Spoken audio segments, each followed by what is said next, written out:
పెట్టా, అది క్లెయిమ్ కాదంటాడు. డబ్బులు తీసుకున్నావుగా, నువ్వు 40,000 తీసుకున్నాడు. ఆ డబ్బులన్నీ తీసుకున్నాడు తీసుకునేటప్పుడు చెప్పాలి కదా. మా అమ్మ అప్పటికే అనారోగ్యం పాలై ఆసుపత్రిలో జాయిన్ అయ్యి ఇంటికి వచ్చిన తర్వాత డిశ్చార్జ్ అయ్యాక ఈ అమ్మ వయసుకు కూడా ఉందయ్యా అన్నారు.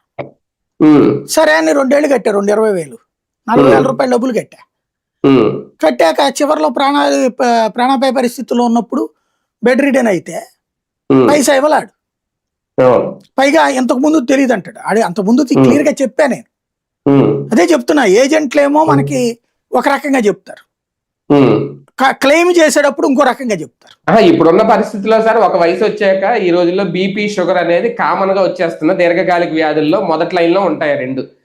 మన ఇన్సూరెన్స్ క్లెయిమ్ చేసినప్పుడు అవి లేకపోవచ్చు, కట్టినప్పటికి క్లెయిమ్ చేసుకునే టైంకి అవి ఉండొచ్చు, అవి రిజెక్ట్ చేస్తున్నారు. ఇంక దానివల్ల ఇన్సూరెన్స్ ఇంకెందుకు కట్టాలి?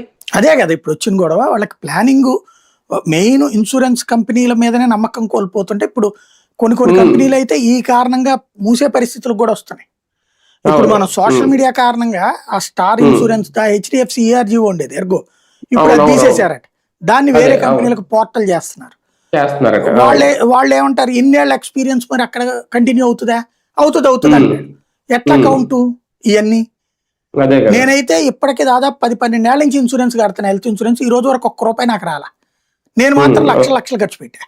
ఒక రకంగా ఇది కూడా ఒక అధికారిక దోపిడీ. అంతే. నేను ఇంకేందంటే ఏ చచ్చి